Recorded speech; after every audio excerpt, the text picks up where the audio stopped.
c'est la franchise. Vous êtes quelqu'un de super franche. Je crois, oui. Direct. Donc on va pas éclipser les choses qui fâchent.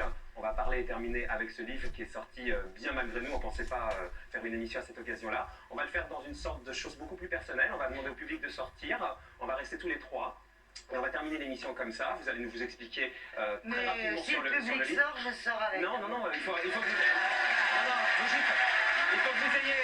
Brigitte, cette émission n'était pas faite pour parler du livre.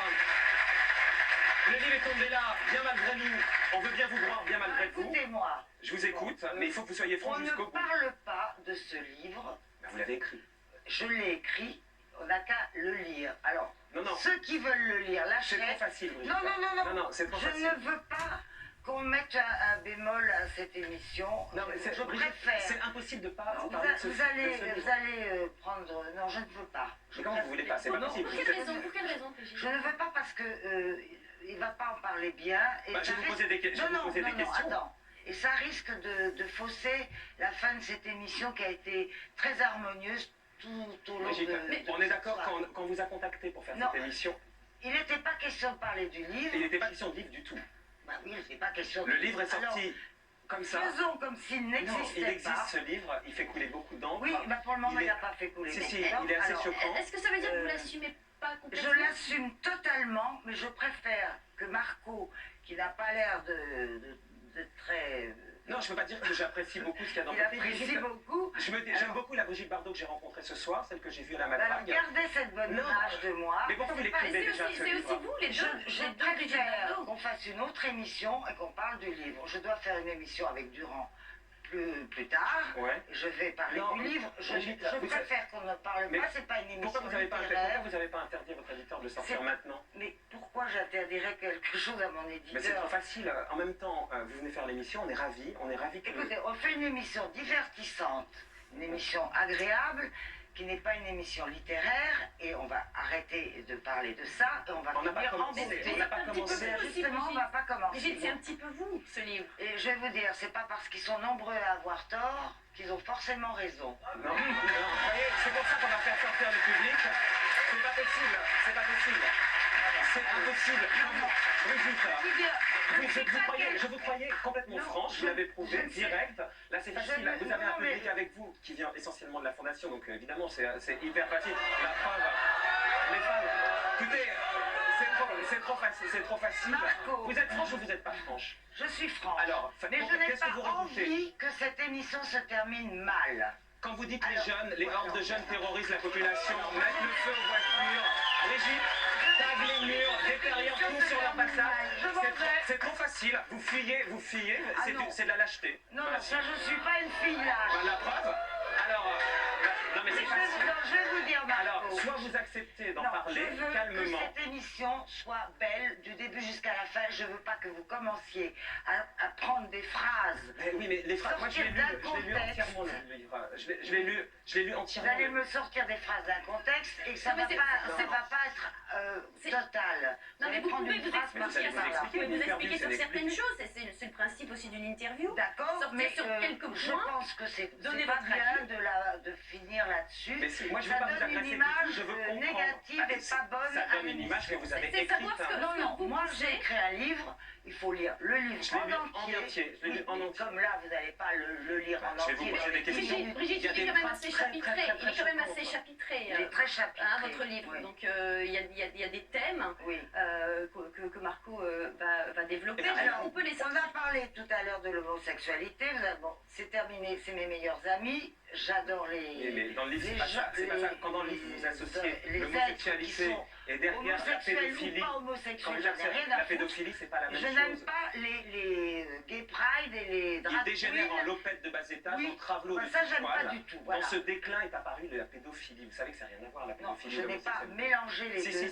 Si. Il y a une astérix. Dans le même chapitre, oui, l'astérix, mais c'est dans ce déclin. C'est pas le même chapitre, il y a un astérix. Dans ce déclin. Il y a un astérix au milieu. Dans ce déclin est apparue la pédophilie. Et alors, elle n'est pas apparue la c'est pas dans ce déclin, la pédophilie, elle existe tout le temps, on en parle aujourd'hui parce que les médias sont là et sensibilisent. Bon, alors d'accord. Alors, qu'est-ce que vous reprochez à la pédophilie À tout, la pédophilie, je reproche tout, c'est l'association. Par exemple, sur les transsexuels, par exemple. Moi, ce qui m'étonne, c'est que vous donnez l'impression d'être quelqu'un d'extrêmement proche, finalement, tendre. Et quand on lit, vous n'avez aucune compassion pour aucune des personnes qui souffrent dans le livre. Écoutez, les transsexuels... Comment j'ai pas de compassion pour les personnes qui souffrent? Alors écoutez, franchement, j'ai beaucoup de compassion pour les personnes qui souffrent. Mais la souffrance, il faut qu'elle soit forte, il ne faut pas la provoquer.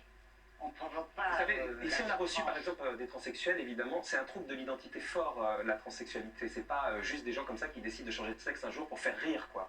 Mais je ne dis pas du tout que c'est si, pour faire rire. vous dites à un moment donné, c'est même le trou de la sécurité sociale, si jamais on ne remboursait pas les opérations des transsexuels, ça comblerait le trou de la sécurité sociale, c'est juste... Mais vous savez qu'il y a des gens qui n'y voient pas, qui ne sont pas remboursés de leur lunettes. Vous savez combien ça coûte à la sécurité sociale, et les dentistes ne sont pas non plus remboursés. Il y a des gens qui ont des la rages de transsexualité, dents. c'est très grave. Hein. C'est pas juste des gens qui décident un matin de se lever et qui changent de sexe. Quand on a mal aux dents ou quand on n'y voit pas clair, c'est pas très rigolo. Et alors, c'est pas pour ça qu'il faut pas. pas... La transsexualité, c'est 5 personnes par mois et c'est 0,013% du trou de la Sécu. Quoi? C'est 0,013%, ça représente 0,013% du trou de la Sécu, les opérations des transsexuels. Oui, mais enfin, ça, j'ai pas fait une thèse. Non, mais c'est vrai que vous en parlez comme s'il y en avait 1000. Si jamais elle n'existait pas, ça comblerait le trou de la sécurité sociale. Pas que ça comblerait, mais si, comme on est tout le temps en train de nous dire qu'on ne peut plus rembourser les médicaments pour les gens vraiment gravement atteints, pour les mais gens... ces gens-là sont gravement atteints, les transsexuels sont gravement atteints. Alors d'accord, ok. Les gens, c'est très grave. Sur les sans-papiers, par exemple, les sans-papiers que... Non, je ne me fais pas piéger. C'est ridicule. Sur les sans-papiers, ils transforment les églises en porcheries humaines, chiant derrière l'autel, pissant contre les colonnes, étalant leur regard au désert. Mais pour ces gens-là, vous n'avez pas de compassion, Brigitte? Je trouve que c'est dramatique qu'on les laisse rentrer, qu'on les laisse dans des conditions pareilles en France. Mais je trouve aussi dramatique qu'ils aillent dans des églises et qu'ils fassent ce qu'ils y font dans des églises, dans lesquelles les catholiques vont prier. Mais sur le mélange des races, à un moment donné, vous parlez du mélange des races, vous dites les animaux, la race, quand vous dites, alors que chez les animaux, la race atteint des sommets de vigilance extrême, les bâtards étant considérés comme des résidus, vont à laisser pourrir dans les fourrières, nous voilà réduits à tirer une fierté politiquement correcte, à nous mélanger, à brasser nos gènes, c'est extrêmement dommage. Mais on peut penser bien le contraire, enfin, la réalité montre l'inverse, des gens comme ça qui se mélangent, c'est la tolérance, Brigitte. C'est pas la tolérance, c'est mon opinion. J'ai le droit de penser ce que je veux. On est en démocratie. Pourquoi vous avez besoin de l'exprimer? Parce que j'ai besoin de l'exprimer. Mais non, pourquoi? Parce que je trouve que c'est quelque chose qui est important à dire et je dis tout haut ce que beaucoup de gens pensent tout bas. Alors, non, mais c'est ridicule d'applaudir, c'est ridicule. On n'a pas le droit d'être scandalisé quand des clandestins ou des gueux profanent ou prennent d'assaut nos églises pour les transformer en porcheries humaines, chiant derrière l'autel, etc. Oui. Mais si, à un moment donné, vous êtes jamais, leur détresse vous touche. Mais pas dans le livre, en tout cas, hein, Brigitte. La détresse humaine est touchante, mais c'est pas pour ça qu'il faut aller... expliquez-moi, par exemple, une phrase comme ça, une phrase neutre. C'est quelque chose qui m'a beaucoup choqué. Brigitte, expliquez-moi une phrase neutre. Sur les hôpitaux, par exemple, sur les hôpitaux, vous écrivez non, vous n'êtes pas en Martinique ou à Madrid, mais vous pouvez voir les plus spécifiques exemplaires au pied plat traînant au derrière ballottant. Non, c'est pas pour qui vous pas et ces Andalouses que vous lancez un relais lorsque vous leur dites aïe aïe aïe, il ne manque plus qu'elle pue et on y est là, franchement. Vous avez vu les sketchs des inconnus? Oui, mais c'était drôle les sketchs des inconnus. Là, quand c'est écrit. Ah bon, alors moi, c'est pas drôle. Ah non, c'est pas drôle. C'est-à-dire que c'est un petit peu au milieu d'autres choses un peu plus graves, donc on a du mal effectivement à bon, alors vous riez quand les inconnus et moi aussi, parce qu'ils sont. C'est pas dans le même contexte, Brigitte. C'est pas tout à fait dans le même contexte. Parce que c'est moi qui l'écris, vous trouvez que c'est scandaleux. Alors là, les inconnus ne disent pas je nique ma mère en disant que tous les politiques sont des nuls. Ils disent pas tout ça. Je nique ma mère, oui. Et sa grande gueule. Et sa grande gueule. En tout cas, il y a un truc qui est très fort, c'est que vous détestez la vulgarité.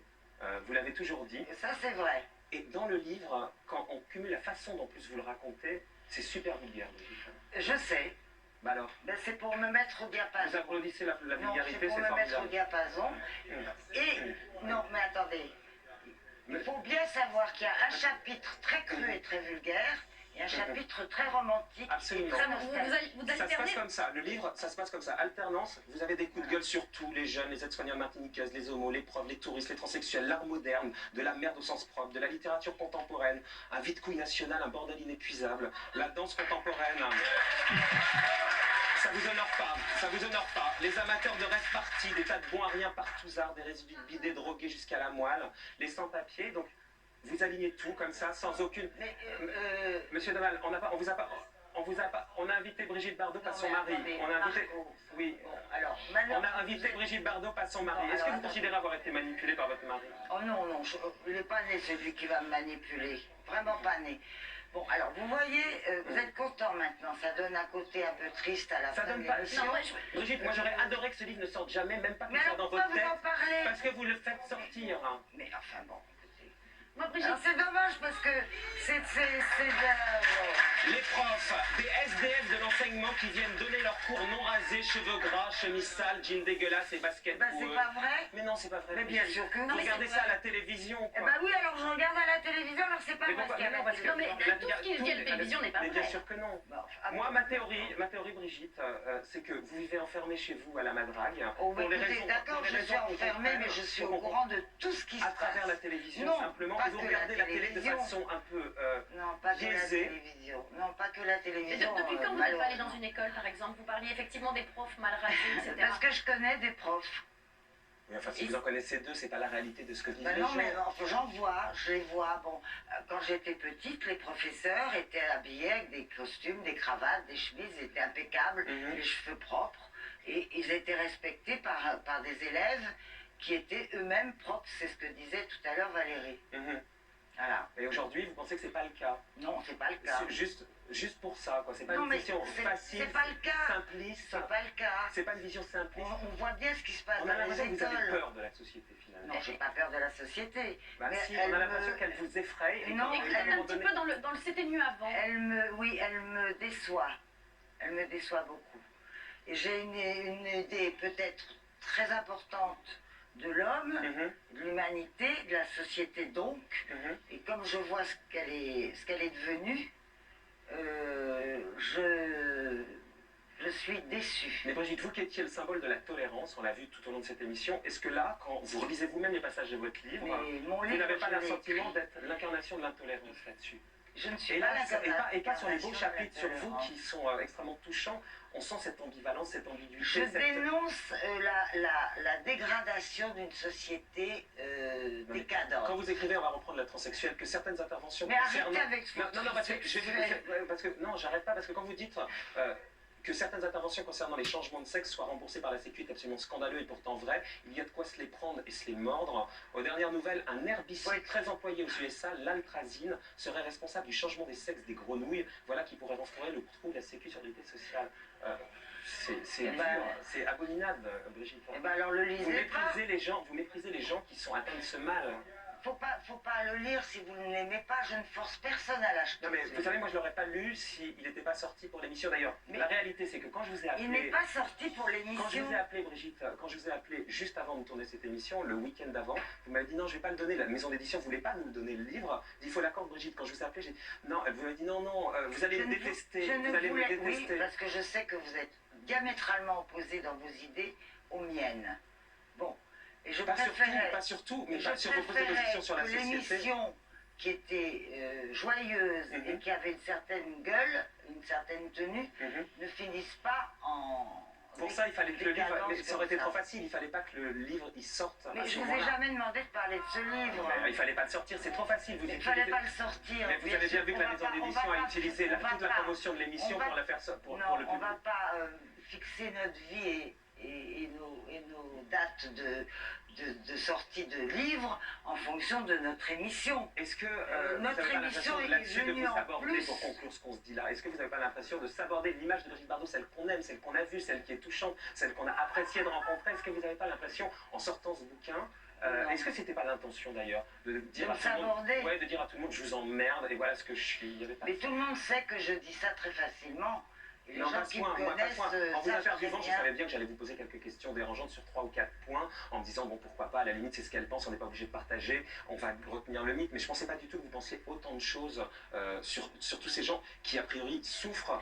Vous défendez les gens, les animaux qui souffrent, et vous n'avez aucune, dans le livre en tout cas, compassion pour tous les gens qui sont vraiment dans le trou, quoi. J'ai de la compassion pour les gens parce que je suis humaine et généreuse et que j'ai un cœur. Je vous crois. Bon, ça c'est sûr. C'est pas quelque chose qui m'attire particulièrement quand on va prendre une église pour faire ces trucs là-dedans. Non mais vous savez bien que si c'est comme ça, c'est qu'ils ne peuvent pas faire autrement, oui. Brigitte. Bah, écoutez, vous pensez bien que s'ils n'étaient pas obligés, c'est le dernier recours. S'ils n'étaient pas obligés de rentrer dans l'église, ils n'y seraient pas. Moi je ne fais pas partie des gouvernements, je n'ai pas le pouvoir. Mais alors que le gouvernement français ne fasse pas rentrer des gens... C'est pas ce que vous avez écrit, Brigitte. Ça sert vachement bien que vous l'ayez écrit comme ça. Des gens qui ne peuvent pas assumer. Voilà. Mais pourquoi vous ne l'écrivez pas comme ça? Marco a raison, pourquoi vous ne l'écrivez pas comme ça? Parce que je ne sais pas comment je l'ai écrit, mais bah, ça revient au même. Non, parce que ça revient au même. Non, c'est pas tout à fait la même chose. Mais non, vous dites derrière les... Bah oui, c'est pas moi qui l'ai inventé, c'est malheureusement... Mais encore une fois, ils n'ont rien demandé pour être derrière et de ne pas avoir de toilette pour pouvoir aller aux toilettes comme vous et moi, quoi. Ils n'ont rien demandé. C'est dommage parce que plus il y a de gens qui viennent et plus il y a de malheureux qui se retrouvent en France dans ces conditions-là, plus il y en a qui continuent à venir en pensant que la France est un Éden qui va leur apporter une vie extraordinaire. C'est quoi la française de souche? Dans le livre, vous dites que vous êtes une française de souche. Ça veut dire quoi une française de souche? Il faut avoir il faut être depuis combien de générations pour être française de souche? Le brassage de la population, c'est bien. Les arrière-grand-mères qui sont en France depuis des décennies et des centaines d'années, je pense. C'est ça, je pense. Et vous voudriez que tout le monde soit de souche, quoi? Je ne dis pas qu'il faut que tout le monde soit de souche, mais il ne faut pas non plus qu'on se fasse envahir par trop de gens qui arrivent comme ça en plus et qui sont extrêmement malheureux et qui rendent de la vie impossible. À la limite, ça peut être une théorie, la vôtre, mais pourquoi à ce moment-là vous n'avez pas écrit sur l'espèce de compassion que vous auriez pu avoir pour ces gens-là qui vivent une détresse pas possible? Parce que je n'ai pas une compassion particulière pour ces gens-là. Et pourquoi? Ben, pourquoi je n'en sais rien. Ben, c'est ça qu'il faudrait... On ne peut pas avoir une compassion pour tout et tout le monde dans l'existence. Non, mais pour là... on a une compassion. Vous avez une compassion pour qui? Vous avez une compassion pour qui? Précis. Pas pour les gens âgés. Pour les gens âgés. J'adore les gens âgés.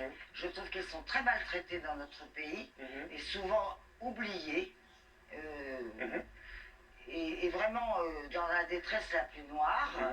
J'ai beaucoup de compassion pour les gens malades, parce que ça, je trouve ça abominable, les gens qui souffrent la souffrance. C'est quelque chose que je trouve atroce et que je ne peux malheureusement pas soulager, sauf avec, de temps en temps, une parole, une gentillesse, une présence. Bon. Et puis, j'ai de la compassion pour des tas de choses qu'on ne rencontre peut-être pas tout le temps, je ne sais pas, quelqu'un rencontré par hasard qui est malheureux. On peut dire que vous avez plutôt de la compassion pour des personnalités, enfin pour des gens, pas pour des généralistes. Oui, c'est ça, non, personnalité, non, je ne veux pas dire des personnalités connues, pour des personnes, plutôt que des personnalités, pour des personnes, vous pouvez avoir la compassion concrétisée à l'échelle de ce qu'est votre quotidien, mais votre dès que c'est amour, plus là... vous ne le donnez pas à n'importe qui. Vous le donnez à des gens qui vous émeuvent.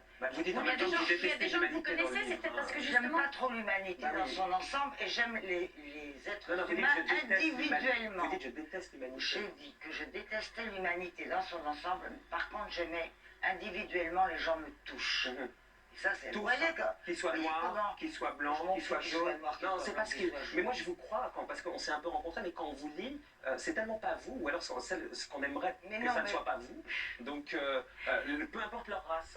Mais oui, bien sûr. Mais pas bien sûr, je vous promets, pas bien sûr, je suis content de vous l'entendre dire. Ça n'a aucune importance. Ce qui est important, c'est ce qu'il y a à l'intérieur de l'être humain. Mais je vous promets que ça fait plaisir de vous l'entendre dire, parce que c'est pas du tout ce que vous dégagez quand on lit la livre. L'être humain, il a quelque chose en lui. C'est pas parce qu'il est noir ou blanc ou jaune qu'il est particulièrement extraordinaire. Bon. Ce qu'il y a, c'est ce qu'il faut savoir, c'est ce qu'il y a à l'intérieur. Quelle que soit leur religion, par exemple. Par exemple, les musulmans, 5 millions de musulmans en France. Alors moi, je trouve que ça commence à faire trop. Comment ça commence à faire trop? Oui, ça fait trop. Oui. Non, mais vraiment, alors je suis contre... Nous, en tout cas, ce livre, on l'a fait lire à quelqu'un dont c'est le métier, un psy, et on a voulu comprendre comment vous aviez pu en arriver là à détester les gens. Il a une Je ne déteste pas les gens. Je déteste en général l'humanité qui n'est pas humaine. Parce que l'humanité est dans le livre, en tout cas, vous n'êtes pas humaine. Elle est robotisée. Écoutez sa théorie. Qui? Je pense que Brigitte Bardot, en effet, s'identifie à l'animal parce qu'elle-même a été un animal, un magnifique animal, superbe, spontané, vrai, mais un animal qui a eu à subir aussi ce que la société des hommes fait subir aux animaux, c'est-à-dire de très mauvais traitements. Elle a été pourchassée, elle a été parquée, isolée, des hordes de touristes l'ont photographiée comme on photographie un animal dans un zoo. Je crois qu'elle en est consciente, elle le dit quasiment en toutes lettres. Son amour pour les animaux repose évidemment sur cette identification à l'animal, et c'est une tentative de réparation du mal qu'elle a subi. Il y a deux courants différents qui sont partis de la même source, du même traumatisme. Un courant d'amour qui s'est dirigé vers les animaux et un courant d'agressivité qui s'est dirigé vers les hommes, vers la société des hommes, qui lui en a fait voir elle aussi, dans la mesure où les admirateurs d'une star vouent un amour à cette star qui est pour le moins ambivalent, c'est-à-dire autant d'amour que de haine. Et la haine, Brigitte Bardot en a été évidemment la victime. Et là, de ce côté-là, je dirais qu'elle s'est faite ce que nous appelons nous, elle s'est identifiée à l'agresseur. C'est un phénomène que nous connaissons bien en psychanalyse, c'est-à-dire que tout à coup, cette haine qu'elle a reçue, elle s'en fait porteuse. Et voilà qu'à son tour, elle devient celle qui juge, celle qui censure, celle qui agresse. Il est évident que quand on est possédé par la colère et par la rancune envers quelqu'un, on le dit très fréquemment, hein, mais mes mots ont dépassé ma pensée, c'est vraiment quelque chose de cet ordre, c'est que tout à coup, l'agressivité prend le dessus sur la logique, et que l'agressivité en général a une logique bien à elle qui ne s'embarrasse pas du discours de la science. C'est vraiment l'appel au secours d'une femme blessée qui essaye tant bien que mal de penser ses plaies comme elle pense les plaies des animaux éclopés qu'elle recueille. Cette femme blessée, eh bien, j'aimerais bien qu'elle utilise cette énergie qu'elle a autrement. Vous sentez blessée, Brigitte, hein? Par vous ce soir maintenant, oui. Ouais, mais c'était le minimum à faire en essayant de ne pas vous agresser, en essayant de vous comprendre au mieux possible, de la tolérance, parce qu'on estime avec Ariane d'être des gens assez tolérants. Je trouve dommage que cette émission se termine comme ça. Ouais, il fallait pas sortir le livre, on va laisser le mot de la fin à Stéphane Blakowski.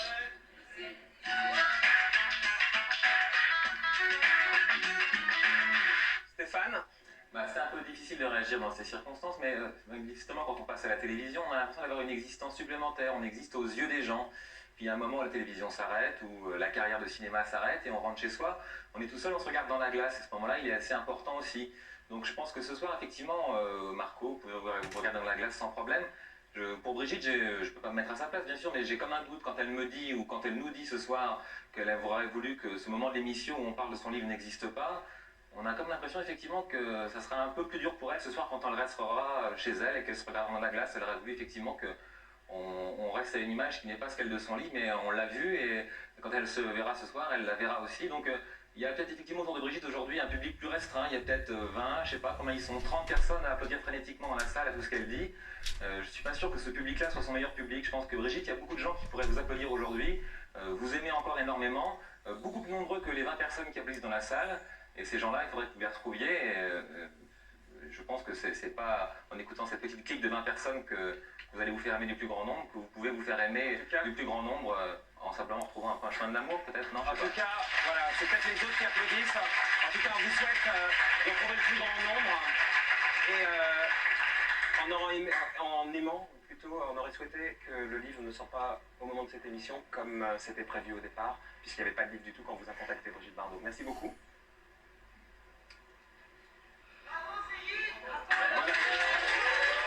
Voilà donc les 20 personnes.